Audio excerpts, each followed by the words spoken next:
Hay mga kaigi! Ay samahay ho ang inyong floristang Batanggenya didi ho sa Saudi Arabia. Atin hong gawin arang aming benamanaw ngayong araw. Araw ay dalawang instant pa order ni bata o awam yun hong anak ni amo. Online, araw ay kagabi pa ho in order sa kanya kaya naman ho kakapasok ko pala ang ho ng siyap.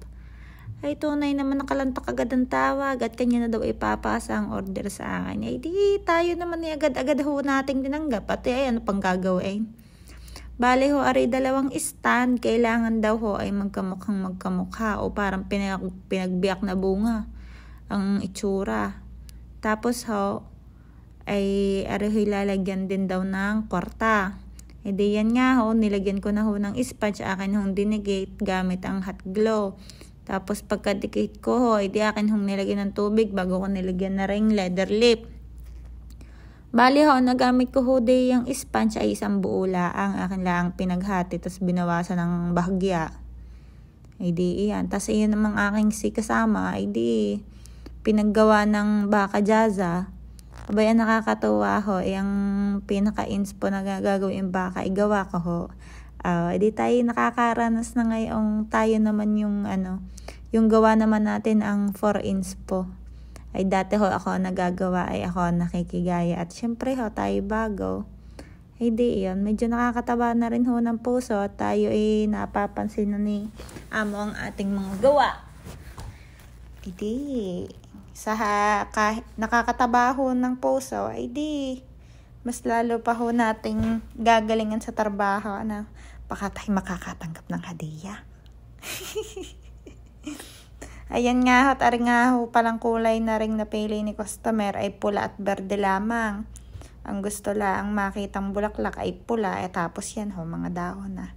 Bale ho, ang aking ginamit din ay pulang rosas, tapos ho ay dahon ng ruskos.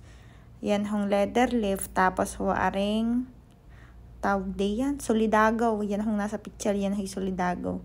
Tapos ang pinakalikod ho natin ay atin hong sasakloban naman ng masinjana.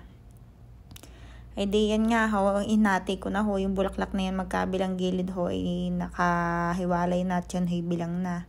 Para ho tayo hindi mapasobra Yan, ako bagay nasaan na ako ay nagtutusok nagtutusok na ako ng masinjana.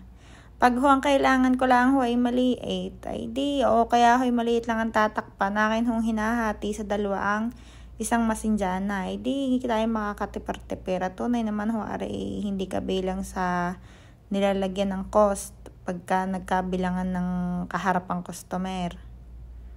Ay di, kaya atin hong bawat hong part ng bulaklak o ng dahon ay ating ginagamit.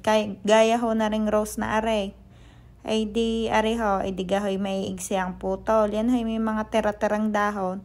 Ay siya din ko na hong inilalagay sa loob. Yun hong paniksik baga para lang hindi makita ang sponge. Para hindi na rin ho ako gumamit pa ng leather lip at magamit ko pa sa ibang bagay. Ayan na nga ho, habang ho tayo nagagawa ay may dumating pang customer. Ay di in-entertain naman na rin ating si kasama. Para ako huy tuloy-tuloy din ang gawa. Ayan ho, ako'y nagtutusok na ng ruskos. Ayan na nga, ayan na malapit nang matapos at nasa padalwa na ako. Ako nga ay may maitanong sa inyo.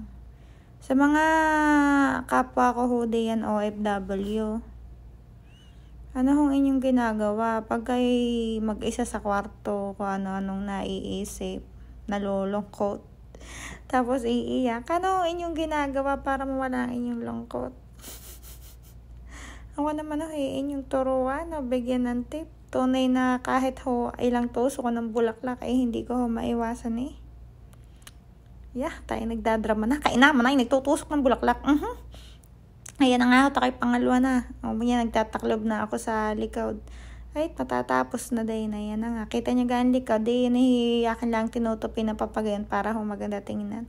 Tapos ayan ho, naglagay na ho ako ng solidago. Ako nagdadalawang isip pa nung una kung lalagyan ko na rin. Kaso ho, aring solidago hong are. Galing pa ho sa mga putol-putol ho nung nakaraan. Ay masakit baga ho sa matay kaysa abutin ho ng patay. Ay di, akin ang gamitin.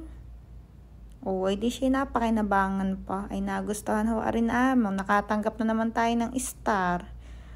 Baka naman dyan amo. Gusto ko naman matanggap hadiah. Baka naman makaka-experience. Charot. Ayan nga ho, malapit na din yung matapos. Nung una ho, yung una kong stand na ginawa, hindi ko muna nilagyan ng solidago. At ako nga hindi sigurado kung lalagyan ko o hindi. Maayos naman ang kinalabasan. Ayan, akin na nga hong nilinis at yari na. Inihintay ko na lang ang customer dumating at lalagyan nga daw ari ng pera. At yung kwartay ilalagay diyan sa may space na sa tabi na matangkad na rosas. O, ayan ho. Nung natapos. O, di gaya naman ho yung magkamukhaan na. Sabi ho ni bata, ay very nice, very nice. Yan. Ay di, akin din hong ipapakita sa inyo nung nalagyan na ho ng pera. Yan. Are ho, nung may lagay ng pera, tag-500. Sana all. Siya, pasuport ho, din kay Floristang Batanggen niya. Kaya naman na.